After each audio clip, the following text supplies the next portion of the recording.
আমি এখন আছি ভোলার একটি গুরুত্বপূর্ণ এলাকা বীরশ্রেষ্ঠ মোস্তফা কামাল বাস টার্মিনাল এলাকায়। এই এলাকাটি অধিকাংশ সময় যানজটপূর্ণ এলাকা হিসাবে চিহ্নিত। এখানে একটি বিষয় চোখে পড়ার মতো, ভোলার ঐতিহ্যবাহী শিক্ষা প্রতিষ্ঠান দক্ষিণবঙ্গ পলিটেকনিক ইনস্টিটিউটের শিক্ষার্থীরা এখানে বৃষ্টি উপেক্ষা করে সকাল থেকে ট্রাফিকের দায়িত্ব পালন করছে। আরেকটা বিষয় আপনাকে আমি জানিয়ে রাখি, আমি অল্প আগে দেখেছি ভোলা বৈষম্য বিরোধী ছাত্র আন্দোলনের পক্ষ থেকে শিক্ষার্থীদের মাঝে দুপুরের খাবারের ব্যবস্থা করা হয়েছে।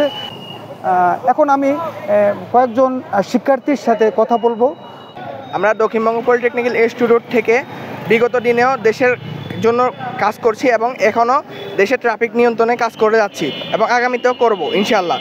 রাস্তায় কোনো জ্যাম হয়ে জনসাধারণ মানুষের যে কোনো কষ্ট না হয় এরই লক্ষ্যে আমরা দক্ষিণবঙ্গ পলিটেকনিক্যাল ইনস্টিটিউট ছাত্ররা ট্রাফিকের অবর্তমানে ট্রাফিকের দায়িত্ব পালন করতেছি।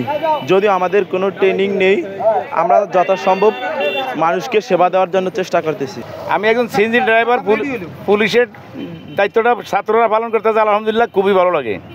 ছাত্র এখন দায়িত্ব পালন করতেছে, আমাদের কাছে অনেক ভালো লাগতেছে। মানে এরা কোনো চাঁদা পুলিশের কোনো টাকাও দেওয়া লাগে না, কোনো জামও পড়ে না, সুন্দরভাবে পালন করতেছে, অনেক ভালো লাগতেছে। পুলিশ থাকলে গাড়ি বড় একটা দাঁড়া করায় বা ওইগুলো দেয়, ওরা সাধারণত সবগুলো ওদের চেয়ে ভালোই করতেছে। কারণ এখন ভিড় খুব কম হচ্ছে, সব জায়গায় দাঁড়াই আছে, সিঙ্গেল লাইনে দিচ্ছে। পুলিশও থাকলে সিঙ্গেল লাইন কাভার করতো না ওরা সাধারণত। কারণ আমরা সবাই আনন্দিতই আছি সাধারণত। এই বাস স্ট্যান্ডে যেই যানজট মুক্ত করার জন্য আমরা ছাত্ররা আছি, দক্ষিণবঙ্গের স্টুডেন্টরা এই জায়গায় বৃষ্টির ভিতরেও হোক সবসময় হোক চেষ্টা করতেছি যানজট মুক্ত করার জন্য। কারণ আমাদের এখানে তো পুলিশ নেই, দেশের কোথাও পুলিশের ট্রাফিক পুলিশ না থাকার কারণে আমরা এইসব ছাত্ররা এই জায়গায় যানজট মুক্ত করার জন্য এই জায়গায় অবস্থান করছি। যে সবাই সবার জায়গা থেকে যেটুকু পারছি সেইটুকুই দেওয়ার চেষ্টা করছি। কারণ অনেকে ক্লাস করতেছে, তারপর আমরা যারা ক্লাস করতেছি না তারা এই জায়গায় আসতেছে, আবার যাদের ক্লাস শেষ হয়ে গেলে আমরা ক্লাস করে এসে তারা এই জায়গায় দায়িত্বটা পালন করে। এভাবে দায়িত্ব ভাগাভাগি করে আমরা অপ্রান্ত চেষ্টা করছি যেটুকু করা সম্ভব হোক।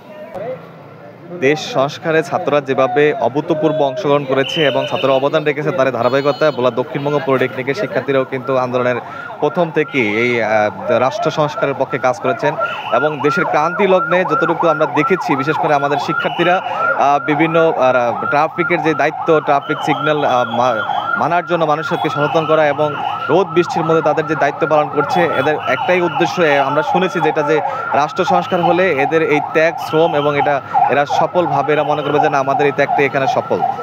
আমি এ ব্যাপারে ভোলা সদর থানার ওসি মোহাম্মদ মিজানুর রহমানের সাথে আলাপ করেছি যে দেশের অবস্থা পুরোপুরি স্বাভাবিক হয়নি বলে, বিশেষ করে ভোলার অবস্থা এখনও তারা পুলিশের দায়িত্ব পালন করতেছে না।